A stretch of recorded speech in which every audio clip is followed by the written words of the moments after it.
2, 3. Oh God. Oh. Okay. Continue. Recording in progress. I'm gonna. It says this meeting is being recorded. Continue. Did you have to hit continue? I did, yeah, and literally a voice in my ear went recording in progress. I was like, oh I my heard God. that too. Terrified. Well, hello. Oh, Brian. Hi. Lindsey Charles. I can't believe we're back. Yes, we're back. We're in some kind of form, but we're back. I can't. It's been so long. I am so happy. Welcome back to Dagger Cast, Brian. Hey, Dagger Cast. As I mentioned, as Brian already mentioned, I'm Lindsey Charles. I'm a person that exists in the world. Not doing much, but I love horror movies still, and I miss Brian Kirst, my sweet co-pilot, writer, big gay ass horror fan. I added an ass. You did. Hope that's okay. You did. Just because, one ass is not enough. Give me 2. Give me 3. Give you 8. I want to give you as many asses as you need, seriously. Sir. Seriously, like a pasture full of asses. Ooh, a pasture. A pasture. Wow. Hey, yeah, crazy. Hello. I know we're here. So I'm in the satellite office of Dagger Cast in Indianapolis, Indiana. Where they drive even worse than they do in Chicago. I didn't think it was possible, but they do. They're hiding out from the malicious, crazy highway patrolmen. True. Yeah. No. Seriously. Every speed limit sign you see, everyone's going 20 over, and it's because we're in freaking Indy 500 land. So everybody's like, I'm a race driver. No, you're not. You're in a very old truck, and you are going way too fast. But yeah, it's been a fun transition moving from Chicago to here. But I have a kid. She's super cool, and I think she'll be a good little horror fan. Good. She's she's not, that's okay. It's okay. I mean, if you're not a horror fan, it is okay. It's okay. Ryan and I are both left-handed, and she's been using her right hand quite a bit, and I keep thinking to myself, it's okay. It's okay. It's okay. She's a right supremacist. She's going to be a right-handed rom-com lover. No. And an accountant, and she'll have a full life. And she'll be like, my wacky mom, she loves horror films. She was in a band. Can you believe a band? My dad, too. They were weird. They were strange. Yeah, my goodness. All right, are we getting away from ourselves? I don't know. Who knows? Well, I feel like I've been talking quietly. Brian, how are you doing? How are you holding up? I'm doing great. And our concept today, for all of you, those listening, watching, whatever, was just kind of what got us through. Media, horror film wise, all that kind of stuff. So we're catching up, and we would love, comment wise or however you want to join this dialogue after the fact. We would love to hear what got you through. Absolutely. Hey, you can always contact us. Yep. Always contact us at DaggerCast. You were so good at this. Do you remember all the? Right? I do. I think so. We're on Instagram. We're on Facebook. And you can email us anytime at daggercastinfo@gmail.com. I'm pretty sure that's correct. Jared is currently here, but he can't tell me anything. So he's our mascot. He's here. Double thanks to Jared for getting this all together. It can only be Jared. So you're literally the greatest. Thank you so much for being a part of this. Also, you can see our logo below. It was drawn by my husband, Ryan Cizeski. He'll draw a new one for our new iteration, I think. I haven't told him yet that he has to do that, though. But we'll figure it out. Can he overhear you now, or is he in another room? He can overhear me. I feel like he's far enough. Maybe he has his headphones on. I can't tell. But I did tell him that I was going to be down here in the den, where all of Olive's toys are, just hanging out with my friends. Olive's stuffed animals that she loves to hug and swaddle. Anyhow, so stuff that got us through 2020 and 2021, since we're almost done with it. Jeez. Wow, we are, aren't we? Yeah, Crazy. it's Wow. Okay. crazy. That was my So, mind being blown a little bit right there. right. 'Cause So yeah, it's so I picked a couple things that got me through. I'm sure you did as do well. Would you like tell. to I would love. would you like to do the honors? And I was gonna let you go first, but Mm. or do you want me to? How about we like do one, you do one and I do one. Okay. You do one, I do one. I like it. I like it. Um, what got me through? You know what?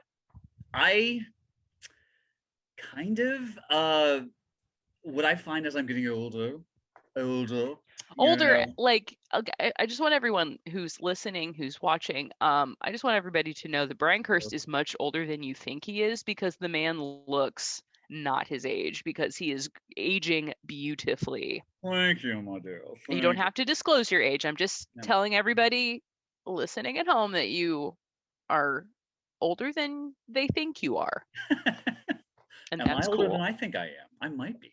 I might. I mean, I I think. think once I think. you get to a certain age, you get like it's like you stop. Yeah. It's like you're like I feel constantly this age, but then your body just gets older, and you're just like, who's that in the Yeah, mirror? that's the crazy thing that I'll say. I'm still like all up for doing stuff, but yeah, I went to a couple shows now that things have gotten. I don't know if I can even say they've gotten safer. Who the hell knows? Right? But I've been but slamming some. I went to Psychedelic Furs and Lydia Lunch and just some cool it Oh, seems like cool people who I've never seen before and always loved are out there probably I guess trying to make some money because they were making none for so long, so they're touring. But I do, yeah, the recovery is wicked. Like especially since some of those are like school nights, i.e. work nights. mm-hmm. Um, but yeah, I'd like to. that's Can I humble brag for a second? That correct. Lydia Lunch show, with Retrovirus, Yep. a booker asked us to play that, and I had Nice, to tell them no because we nice. I was like, we're not, we're playing, we There was some moved. good no men.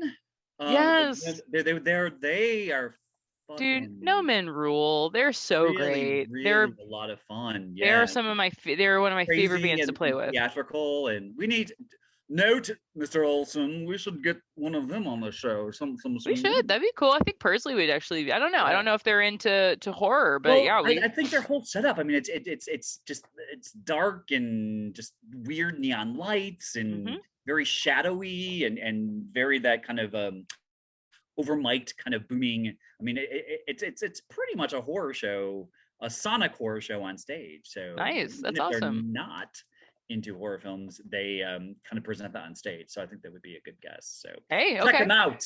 No Men. No men. No They're great. Faith Men. No Men. That kind of describes my dating fucking life as well. So Wait no a minute. men. No men. No But I men. thought that's what you liked. I So, love. That's what I love. I love, but it's not happening. It's not happening. aw. So yeah. But just as mini a Catherine Hepburn, a virgin, Oh, hey. like a middle-aged Catherine Hepburn. This was something that got me through last summer. Is I was talking about as I got older. Um, I've always loved the gothic female-based horror films, but I kind of dove into their offshoots, and a Okay. lot of particularly Southern Last Summer, is almost a horror film. And Catherine Hepburn, it's very gothic. Definitely recommend it to folks. Just the atmosphere is crazy, and it's uh, you know literally about an obsessed older woman who is trying to get her young niece lobotomized. So it's and there's cannibalism and homosexuality thrown in there, and it's all very subtle because of the time in which it was done. But it was written by Tennessee Williams. It's based on one of his plays, and Gore Vidal, who's also gay, did the screenplay adaptation. Montgomery Clift, who is gay, is in it. So it's got a huge queer pedigree. But I kind of did a huge dive in to a bunch of Katharine Hepburn's films of a certain age, because so many of her characters were very akin to the female characters you find in those gothic horrors. And I also kind of this spring kind of dove into actually Tennessee Williams, because I think there's Hmm.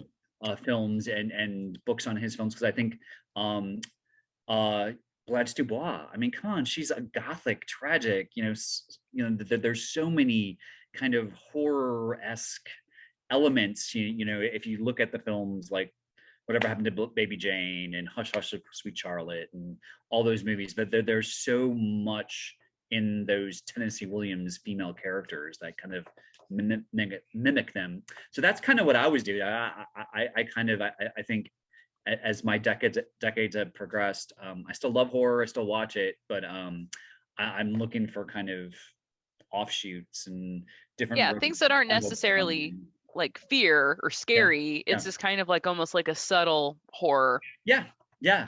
I always, whenever I think of like Tennessee Williams and like, I don't know, like I love Cat on a Hot Tin Roof. I think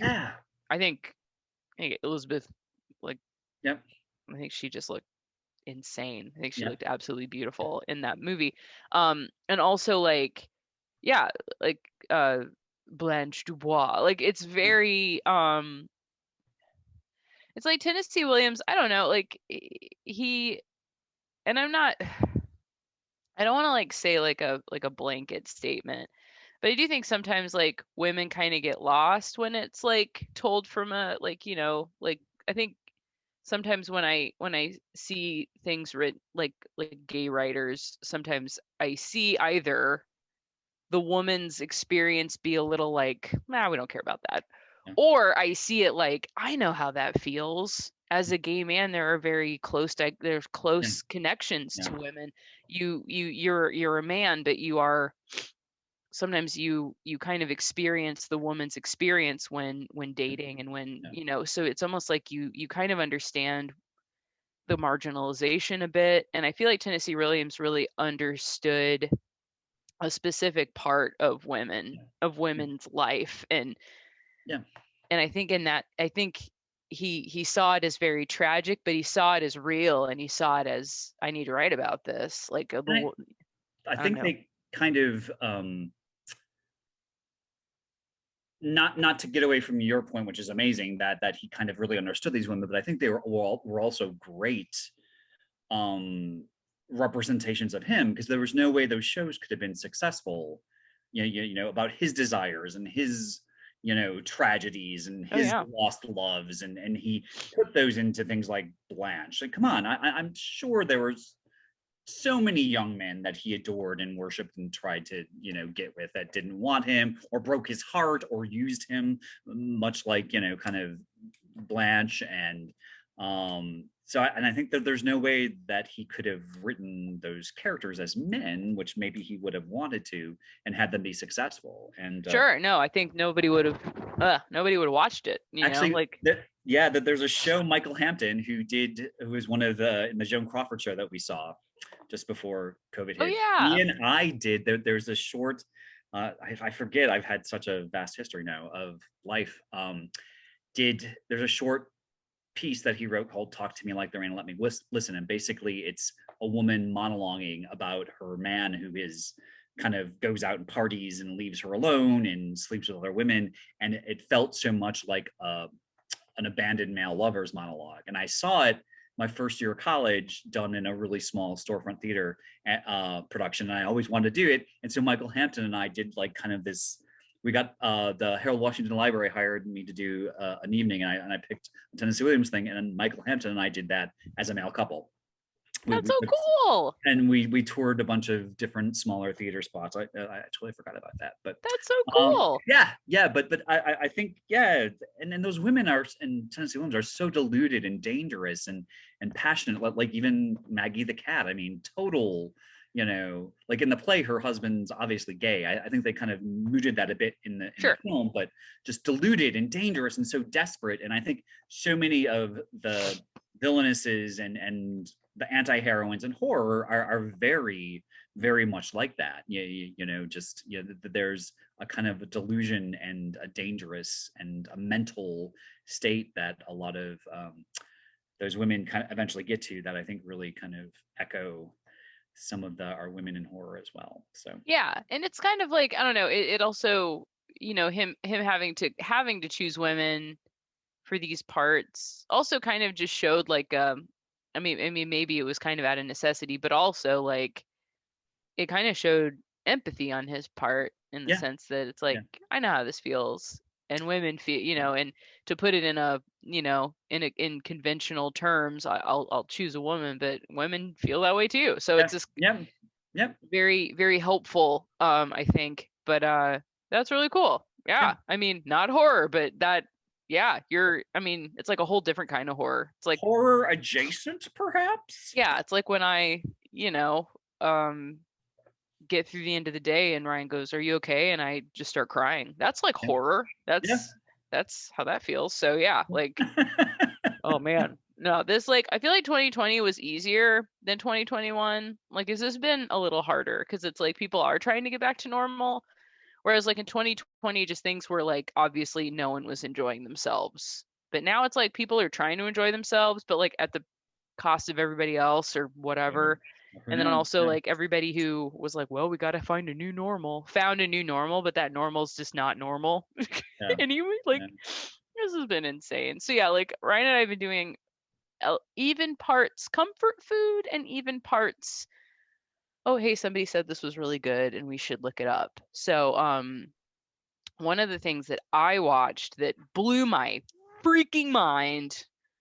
So, remember when Josina Terrace was on the show Mhm. ages ago and we talked about the curse of La Llorona, which Yep. I'm Yep. Yep. sure Yep. I Yep. did not say it correctly, but whatever. Whatever. Yeah, you tried. You got So it. we I think talked you're right. about that and we were like, wow, how generic does that look? Even though it is this, Hispanic folktale of something really cool. And yet it looks kind of basic and well, I think we asked him kind of like how he felt about that being brought to the, even though it was kind of like they whited it up because it was a white woman that was like experiencing the culture, and It was Velma. exactly, yeah, it was Linda Cardellini. And Velma.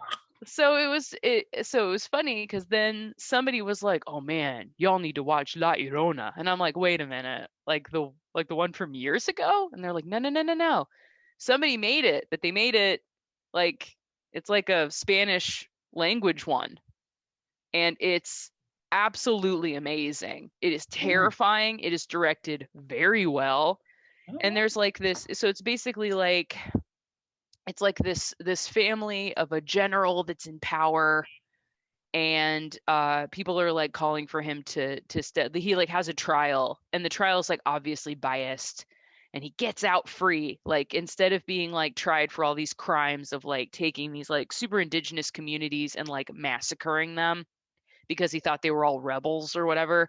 Um they like he gets taken to like a trial and he's not guilty, and so everyone is just outside of their house just screaming, and like the service staff like wants to leave or whatever. It's just not like safe in their house, but it's so beautiful and like upscale.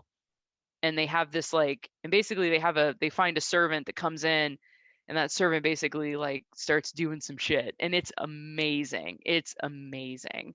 cool. The mother of the general's wife starts to have these dreams where she is an indigenous, like from the Maya people, I think. Um, and she starts to like dream as though she is one of them being attacked by her husband's people. And it's absolutely, it's just this like, it's like it is very like, privilege versus not, a certain kind of elite versus not, like power versus powerless. And it's just so beautifully done. And it is the La Llorona that we all need. Like Right. that's the one right there. Like I saw that and I thought that's the one. So I really want, I even made like a meme of it. I made a meme where it was that Drake meme where he's like, no. And it's like the curse of La Llorona, and then the yeah is the one where is the La Llorona, which was the Yeah. new one that came out. It was just so good. Guillermo del Toro, he produced it. Oh, nice. And anytime Guillermo like points out like somebody and says, "Watch this," I'm gonna watch it, and he usually is pretty correct. Not so correct with scary stories to tell in the dark, but that was okay. I I watched it and I was just enjoyed it. like, hmm. Yeah, I They enjoyed basic it. Yeah, they basically were like the illustrations are the scariest part. Let's just make things the illustrations. And it was just like okay. Yeah. It was fine. I enjoyed it. I also that director's first film, Troll Hunter, Yeah. is pretty amazing. And Mm-hmm. I went back, so I watched Scary Things Watch in the Dark, and I liked it. I like the visuals. I'm probably a little too old for it. Sure. Um, Yeah, and also I was too old for the books. I mean, that I think I was probably in college by the time Oh, it sure. really hit. Yeah, I Um, was super into it as a kid. so But it was the illustrations, man. Like you heard the stories before, but the illustrations were just literally like you looked at it and you had to close the book and then you dreamed about it and then you were like, well, fuck this. Like yeah. great, great illustrations. Stephen Gamble, I believe, is the illustrator and he is top notch. But also what I love about movies now, horror movies now, especially anything from freaking Blumhouse or James Wan, it's all ready for a sequel and a sequel and a sequel on top of that. Like Scary Stories to Tell in the Dark ended and I was like, wait a minute, nothing got resolved. Are we gonna get another one? And so then I like looked it up and Probably. some guy on YouTube was like, guess what? They just announced a second one. I'm like, great. Malignant 2. Oh, Malignant 2's coming. Yeah. I saw that. I Enjoyed literally saw that yesterday and I was like, James went, dude. Cause like it ended so like just on a cliffhanger or like kind of on just like or is it like that kind of thing. And I'm just like, James Wan, like he did Saw. There's like 6 Saws. So yeah, I'm they keep on rebooting that. I know a lot of people were not. I didn't mind Spiral. Did you see it? I saw it. Okay, see, I have a list of things that got, A lot things of that people have been very disappointed in it, but I thought it I was okay. know. It was I okay. talked about it like when we were together like ages ago. And like I was so ready. I was like, "Yes, let's do this." And then also during the pandemic, I watched Fargo. So I watched the first season, then I watched the season with Chris Rock in it. Okay. And that man kicked ass. That man he was Yeah. amazing. Nice. Amazing. And Nice. so I saw that and I was like, "Oh man, Spiral's going to kick ass." And then He's I good. have I haven't even watched it because it's still like you still have to pay to Oh watch it. yeah. Yeah. And I'm like, "Can you make this free now? Can Like you come on just now." let us have a little taste Right, but without it's paying? Yeah. it's kind of on my backlist of things because I heard they were bad. Other Yeah. things on that list are Antebellum. Did you see that? I've seen Antebellum. I Yes. thought like, was it okay or? You know, it's, and I think this is one of the reasons why I'm going down these adjacent paths is that Sure. I still enjoy the horror stuff, but there's nothing that is really boom, wow, Yeah. pew, ah, yeah, blowing my mind. Yeah. So I mean, La Llorona was the first thing yeah.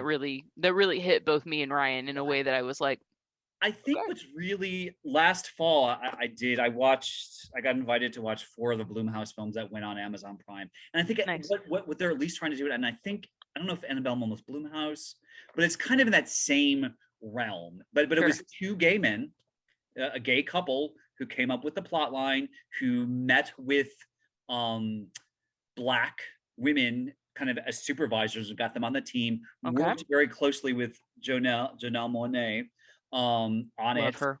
And yeah, and everyone was very, very passionate. It was very, kind of what you expected. And there was lots of nasty torture and rape and abuse that Janelle Monáe went through. And am I saying that right?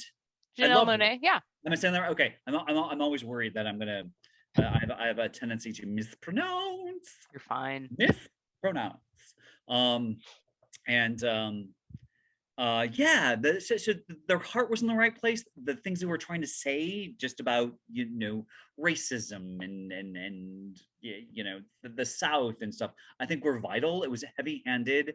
I Okay. don't think that they needed to show, no one needs to see, all the rape and nasty torture that went on, and I think what they were kind of thinking is um it's a revenge film. So you need to see all the nasty stuff. So the Sure, revenge sure. really takes at the end. So it was like kind of a revenge horror film. So I saw what they're trying to do. I'm glad I saw it. I own it. I think I found it for really cheap.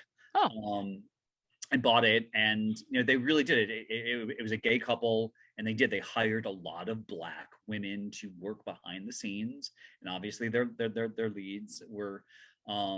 So, but I don't know if it was maybe too simplistic or too straightforward or too I don't know. I liked it, and I liked what it was trying to say, but I don't think it was you know. okay, yeah, okay, all right. Like, and that's the thing. It's like I really want all of these kind of movies to succeed, where I know that there's a strong like Black supporting group behind it. Yeah. I want them to succeed in horror. I really, really do, Yeah. more than anything. But it's hard when it's just kind of the same thing over and over. And I just feel like I'm getting that flavor, at least lately. There are a couple movies that are on my list that have like Black characters in them that I've yet to watch, and so I'm hoping that maybe I'll have some. Like I haven't watched Bad Hair yet. Really wanted to see that. And then there's also Oh, yeah. a movie called The Alchemist Cookbook, or The Alchemist something, where Okay. it's just one guy out in the middle of nowhere doing drugs, and apparently like Satan shows up. And I'm very excited because I don't know, I saw a trailer for it and was like, oh, that sounds cool. I just didn't watch it. Um, one movie that really like blew my face off that I'd just never seen and Ryan had never seen either was Jennifer's Body. Oh yeah. That movie's kind of getting a little bit of a renaissance now that Megan Fox is dating Machine Gun Kelly. Now that she was at the Met, she looked stunning. She was out gorgeous. like, I mean, she's gorgeous. she's absolutely gorgeous. So it was cool to see this movie that happened in 2009 and be like, wow, this girl still got it. After like more than 10 years later, she is still looking fine. Yeah. And it's just like, it was funny. Ryan brought up, he was like, why has this never been brought up like at any like music box of horror that we've gone to, or any like movie festival? They destroyed all the 35 millimeter prints. They did? What? There was a huge thing, like every few years there kind of are articles coming out. I love Jennifer's Body. I don't think it's perfect. I think it kind of falls apart towards the end. Sure. A little bit. Like I love like the first 3/4 of it. Like and then it kind of, I'm like, oh, yeah. And I think Megan Fox is great. I think Amanda Seyfried? Yeah. Is amazing. Oh yeah. Really. And I think it's very teenage in a way that is sensitive. Yeah. Like it's very like the teenage girl experience and the teenage boy experience. Like, my God, the scene where she's having sex, but she also is like kind of seeing what Jennifer is doing to someone else, and she's like screaming and freaking out, and the guy like looks and he goes, "Oh, did I hurt you?" And he's like, "Am I too big?" And seriously, like, please tell me I'm too big. Please. Lost my shit. I was like, yes, like that is literally like that's like the did you come of the aughts. And that so I kid thought that was was adorable as well. He did a great job. I can't remember the actor's name, but I can't either, but yeah, I agree. But I thought that was such a good fun movie, and I was just like, why have I never? To me, it just seems it's a very feminine movie. Yep. Like everything is so like from the experience of the girl, and all of the men are just kind of walking around it. It's like it's like those two girl main characters, and then everyone else is just extra, which I want more of that. I like that experience, just getting a very close up experience of a teenage girl's life, or a girl in general. So I really enjoyed that movie. I made sure I saw it in the theater twice. Yeah. Oh, cool. Yeah, that's awesome. And I think part of that is, I think I did really enjoy it. I think also I just was so excited that, it was written and directed by women and Yes. strong female leads. But I was writing for a site called Horror Society at the time, and I went and saw it, and I was just raving about it. And the guy who was running the site was going to meet me to go see it a second time, and I somehow we missed connections in the lobby, and I got in the theater, and I guess he left after 15 minutes. But he was like just a total like Uh, kind of smoking his cigarettes, and um, just this typical kind of um, you know collector of the heavy metal albums with the women being ripped apart on the front of the covers, and that kind of thing. So I it just wasn't his. I don't think he was willing to accept kind of a more you know as you said, teen girl kind of motivated. yeah, because I really do think it makes you. No one looks good, like, and all the men just look like idiots Yeah. or like inept. Like Yeah. everybody is mostly just idiots. Even J.K. Simmons, who's the teacher with the fake arm, is like, I'm a dumbass. Like everyone was such a dork. Yeah. And I loved it. I thought it was truly, truly wonderful. Trying to think. Oh yeah, so another thing I've really been into is Shudder. Shudder is killing it. They're Yeah. killing it. The way their app is set up, it's almost like the second you like Shudder is just like, watch horror movies, watch them. I don't care what you do. If you want to keep going through this menu, fine. But here, just watch this movie. It's on right now. Like they just put movies on. Like you open the app and it's just Oh like yeah, a and it's movie. something streaming. Yep. I Yeah, just remember. just something is immediately on and you're Yep. like halfway through it and you're just like, what the fuck? Like it's Yeah. amazing. Yeah. So I Yeah. really enjoy that. It's almost like, like tuning into a television. Yep. It's like Yeah. gives you that same feel, very like nostalgic and homey. But they did a couple of really good um documentaries that I really haven't seen. I saw we watched Horror Noir, The Black History of Okay. Horror. Awesome. I That haven't seen was that, but I would love to. it was Yeah. amazing. It was truly amazing. They talked to everybody. They talked to Peel, they talked to Tony Todd, the Candyman. They talked to Rachel True from The Craft. Yeah.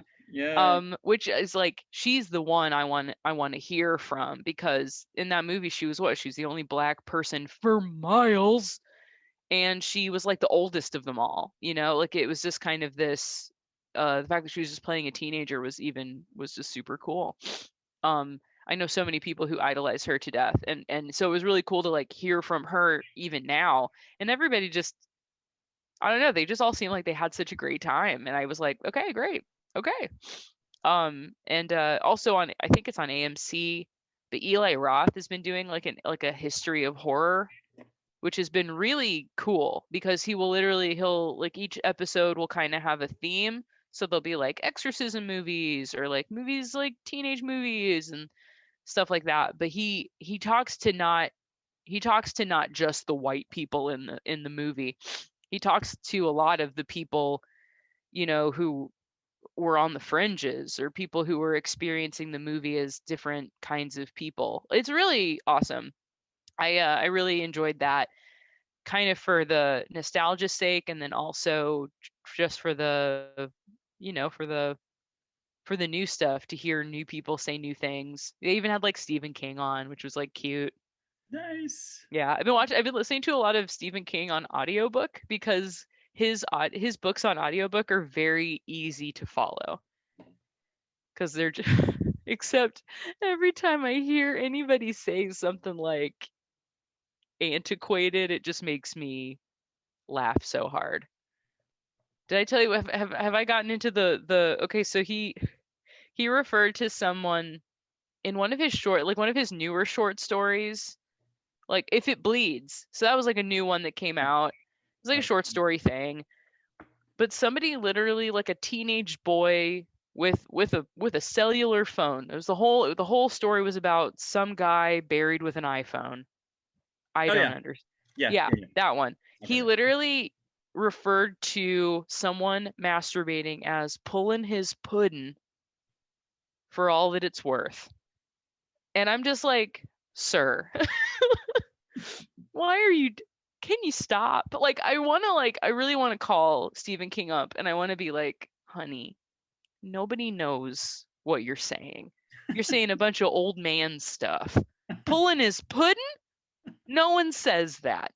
No one says that anymore. No one even knows what you're saying. Like, when I read Mr. Mercedes, like that first of the three, like, end of watch, that the where he's like a cop is solving a mystery.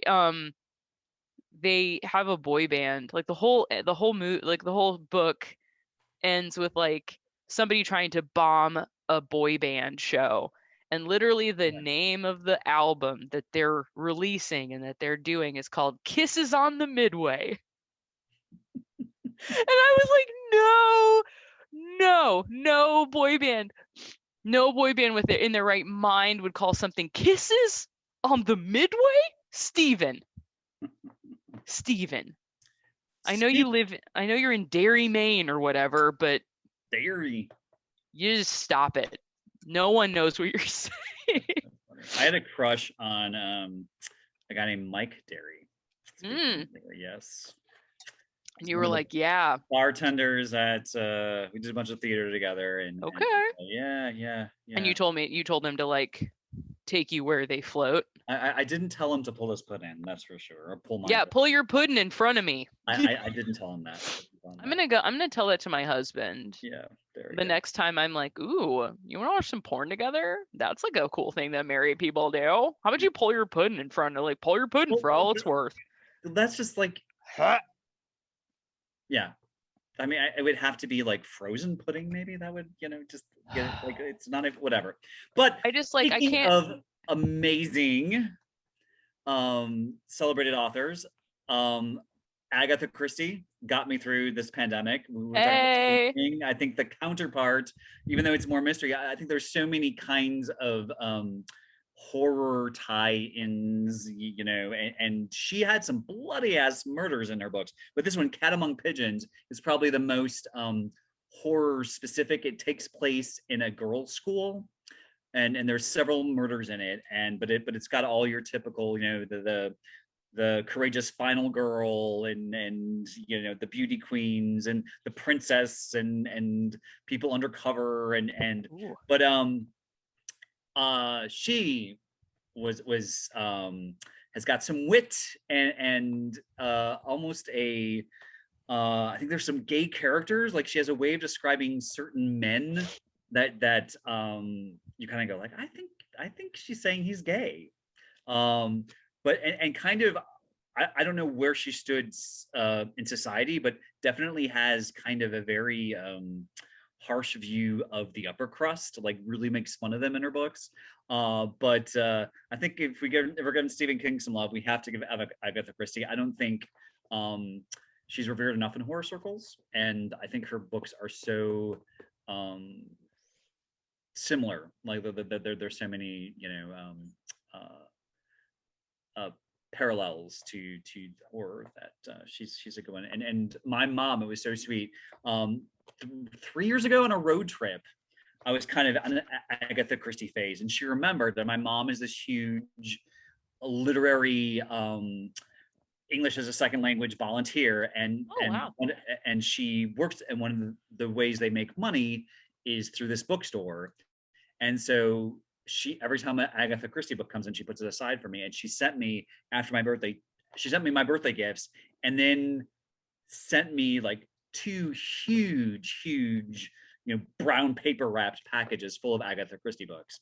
So I went through them all the spring into the summer. I finally, like, literally, it was so funny. I would go like, oh, maybe I should read this. But I was like, oh, but there's that other Agatha Christie. So I probably read about 12 of these in a row. I finally, started one, and I was like, I think I need to just read something else. But Agatha's a good suggestion, folks. Check her out. Hey, okay. She's bloody and nasty and kind of sarcastic, and if you read a Stephen King, read another Agatha Christie. Do the dame a favor. Do the dame a favor. Do me a favor. Yeah, I almost feel like also I would give Agatha Christie a pass. She was an older writer, And so if she wanted to say pull his pudding, I'd be like, I understand it coming from you, but whatever. Like, I just think my problem is that Stephen King still tries to write from a current person. Like he tries to write from like a current woman's perspective or a current child's perspective, and you're still using shit. Yeah. More props. Like, this guy, I think, does a pretty good job. Oh, I was meaning to write that one, or meaning to read that one. Both right, this and the Southern Women's Book Club. I'm not going to get the title right, but he's put these out boom, boom, boom, because he had one come out last spring. The Southern Book Club's Guide to Vampire Hunting, the Southern Women's Book. I can't remember the exact, but it's Grady Hendrix. I will look in. It's the Southern Book Club's Guide to Slaying Vampires. Came out last spring, which is about a group of middle-aged Southern women who form a book club, and their kids kind of look down on them, their husbands kind of look down on them, and they read true crime stories, and everyone kind of makes fun of their book club. And this mysterious stranger comes to town, and the women all figure out he's a dangerous vampire, and no one believes him. And it's kind of was Grady Hendrix's kind of apology to his mother, because his mother had a book club and they would read romance novels and he would always make fun. And it's kind of was his kind of way of diving into what it was like to be a Southern woman, where the men were really in control. And this Final Girl support group is really a lot of fun. They take he models characters after, there's a character in here, my favorite is named Marilyn, who's Latinx, and she's modeled very much after Carolyn Williams' character in Texas Chainsaw Massacre 2. So he takes plot lines. There's a huge lesbian couple. There is Adrian, who I think he named after Adrian King, is Black. So I don't know if he gets it totally right all the time, but he really, really does try to get into the women's perspective and is very sympathetic. And this is, I burned through this book. The Southern Book Club's Guide was, I got through really quickly too, but it's a much bigger book. But this, I literally, like, I think it was in 3 days. Hey, my train rides. So, and I think he's kind of like the new Stephen King. Okay, all right. Grady Hendrix. He's good to know. Man, yeah, I miss a train ride. Yep. I miss being on a train. Literally, yeah. I went to Chicago for like a weekend with some friends, and I made them go away so that I could do my commute to work. Oh. So I could literally pretend to commute to work. And I literally went up to Evanston. I went to the office, and the office was like, I thought you were out. And I'm like, I am out. I'm on vacation. I'm here. And they were like, why are you here? There's no point to come to Evanston if you are not coming to work. And I'm like, whatever. And they're like, I was like, I'm gonna go. Has other delights. Yeah, I was like, I just wanted to listen to music and read on the train, like I used to on my commutes, and I miss it so much. I used to hate it. I used to fucking hate it. But now it's like there's like a warm little spot in my heart for it. I hate driving. Driving. Sentimental journey. It's so beautiful. Doris Day, and that's another one. She did some fun. The Man Who Knew Too Much. Julia. Midnight Lace is a lot of fun, folks. Recommend it. Kind of gothic women in peril. Midnight Lace, awesome. Doris Day, Sentimental Journey. I'm sorry, my allergies are just like literally insane. So you said you had a list. Have you gone through it of movies that you said were bad, that were supposedly horrible, that you were? Well, that's one of them. Antebellum was one of them. Okay. The New Mutants. I saw that. I think it was my first venture into the theaters. Like, was it? It's so weird, right? Like, because like things kind of opened up again, and then they closed down again, and they so that was during the first opening up. I went.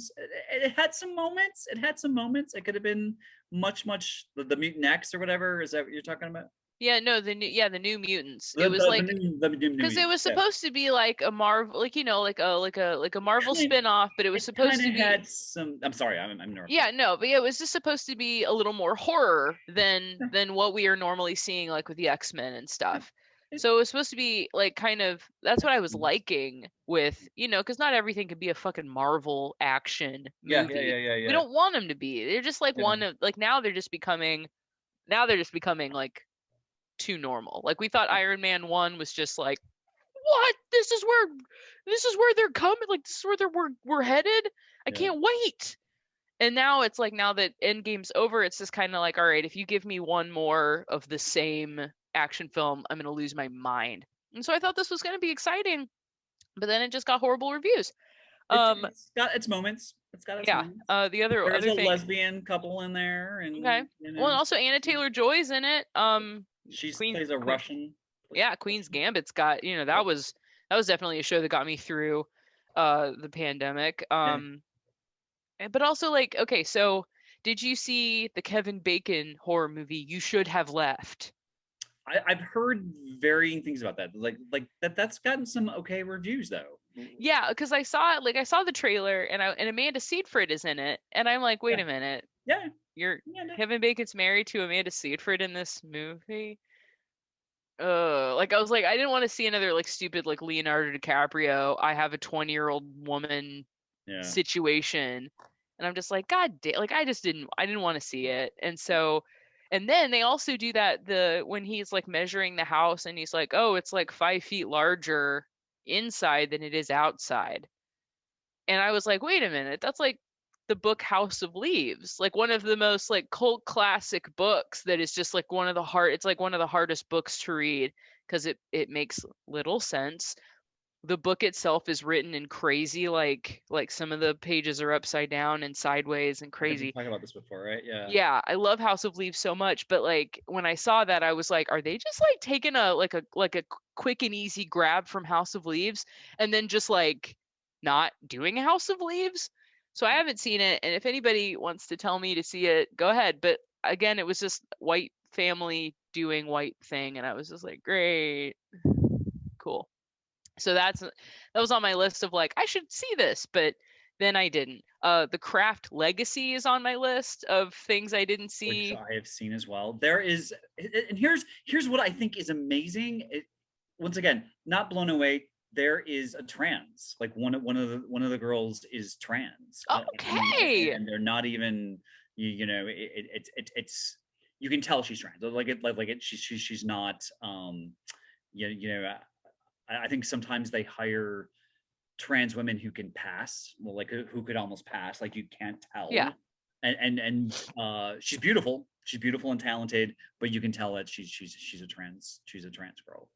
that's Um, great. so I mean, she's one of the leads in that. So they're doing, that's what I'm finding, that like Bloomhouse particularly, that they're doing really fucking cool things, and they're bringing in women directors and black men to direct stuff, and having a huge LGBTQIA presence and in films, and yet the films are okay. yeah, and that's yeah, I think that's my thing. It's not that I want to be blown away every time, but I don't want us to be like what? Like we started this show because we were seeing a lot of horror that was only for the straight white man. Yeah. And it's cool that we're seeing more like characters that are not straight white. Yeah. That's wonderful. But if they're going to be in movies that are just so, I don't Yeah. know how I feel about that. Yeah. A lot of the It's a like, conundrum. Yeah. yeah, it is kind of a conundrum. It's like I don't want you to give me just a bunch of movies with ethnic people in them and then just not do a good job, you know? Like I just and I mean, and maybe that's why we're seeing so many of them in 2020 because they're like, well, we were gonna get movies off of streaming sales anyway, so they saved all the big stuff for later or Yeah. something. Like they pushed back Candyman, which we have not talked about Candyman, but I do know already that I very much enjoyed it. It was my first outing to the movies, so maybe that's also partially why I very much enjoyed it. But I do know that you were not necessarily as excited about it. I am supposed to. It's still at some of the theaters here. It's still at the New 400 here in Chicago, and I'm supposed to go with my friend Joyce again. I kind of wanted to give it another shot in the theater. Yeah. I do know that a lot of, even that there was a black gentleman who reviewed it for Rolling Stone, and his review was not that positive. I have a lot of I think pretty sympathetic and culturally aware horror friends, and a lot of them were very disappointed as well. Yeah, I They feel like had really specific issues for it. I feel like they didn't jam. almost I don't feel like they didn't jam pack it. You know what I mean? Like they could have packed it a little bit more, but they left a lot of space in a way that I think didn't pay off. Yep. Yeah, narrative is what like I think the things that they broached. I think the fact that it was written and co-written and directed by a black woman is amazing. Please more of that. I'm glad. I have to say, fairly Nia DaCosta deserves hundreds more movies. Yep. Just the opening sequence with the foggy buildings upside down. Dude, I was in. I was in from the very beginning, even though before the movie they did play Paw Patrol first. They played like the opening credits for Paw Patrol started rolling, and we were like, and we all like everybody just left the room. And then they were like, no, go back in. We'll play Candyman, I swear. I actually went back to the desk and was like, the things are backwards. And they were like, that's supposed to be that. And I'm like, okay. Oh. And then I realized how high I was and went back into the theater. But, so yeah. Yeah. Okay. I had some narrative issues. I think you don't introduce someone who's going to be a potential victim and not kill them right away. Like you literally they introduce a character, she disappears for 45 minutes, then they have a scene where it's a big. I was like I felt that like you need a sense of there are building blocks and you kind of just and I felt like they would build something and then go to another, whatever. And I think a lot of times building and build that a bit and then come back to this. And I think there were a lot of shots where it was very slow, like that walk of him going into the woman's when she was in like the what is it, Marina Drive, those buildings. Yeah. When he's walking down the hallway and it's just circular. That took forever, I felt. Yeah. But then we didn't do much inside the room. Yeah. We didn't do. She just kind of. Yeah, I really did feel like the writing could have been a little bit better. The narrative could have been better. Like I was trying to think of what worked for Candyman 1, and there was just so much of a trek. She was on a hunt for a thing. Yeah, and the thing is, I went back. I think that was one of the COVID films that I was like, oh, I should just was going through my collection and rewatch it.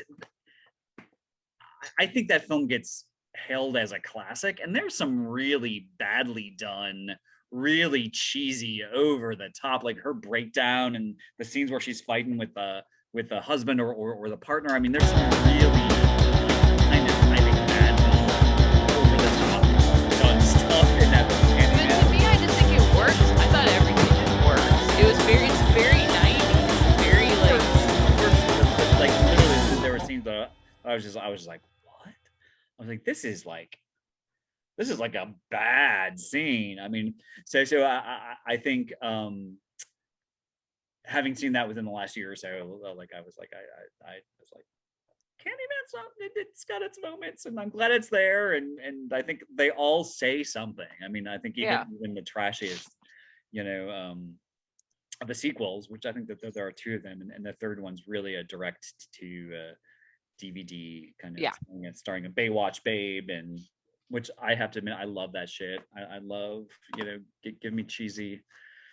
I liked what this was trying to do. I think there is room for improvement, and I think there's room for more.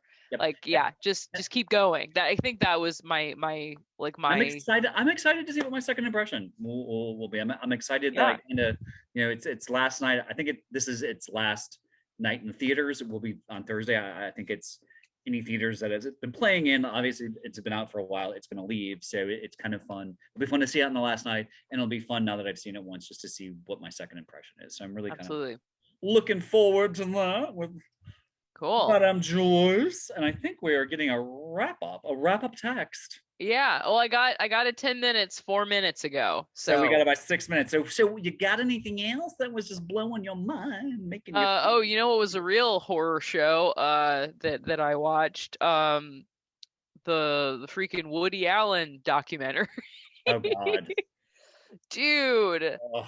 that dude was a predator. Is a pred like that dude fully is a predator. Like Yeah. Well, he was. Yeah, and there's a horror connection. The woman who is the Mariel Hemingway. Oh, is it Mariel or Margot? I get, but the young Hemingway girl Margot.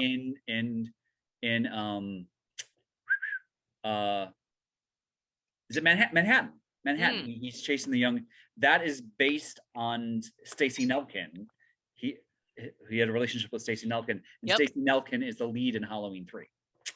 Oh, So interesting. yeah, but she's been interviewed and kind of queried about it, and she's pretty from my impression is fairly protective and defensive of him in that relationship. But I think that's what I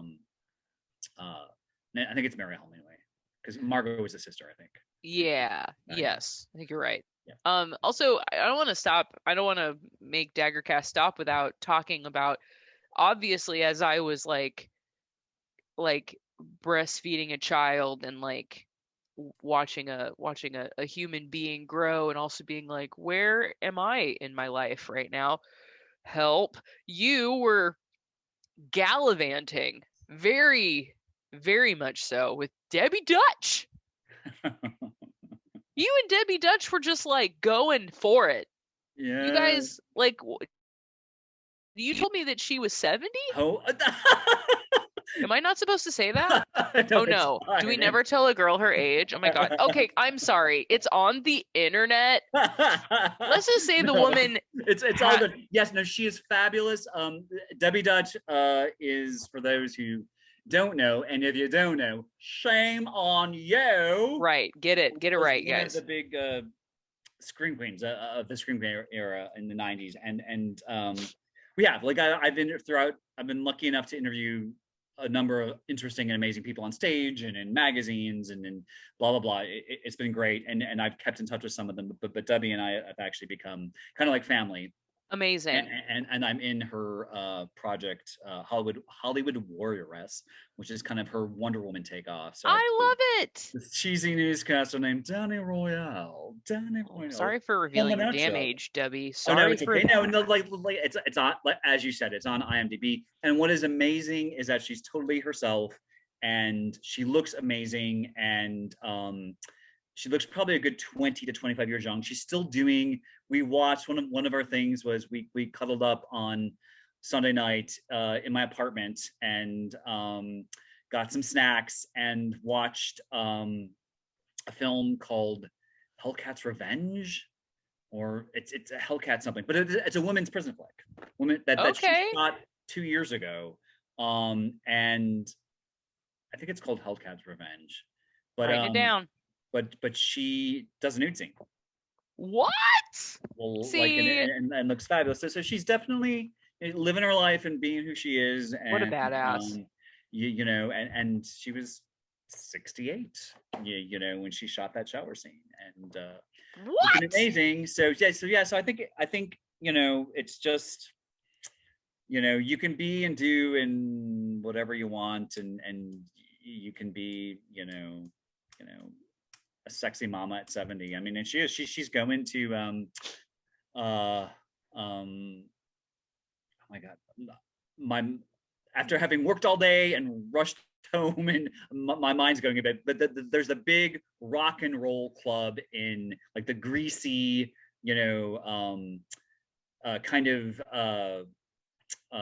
legendary rock club in LA, and she's there every Saturday night. Whoa, that's awesome. I like literally know what you're talking about, but I too. Go-go?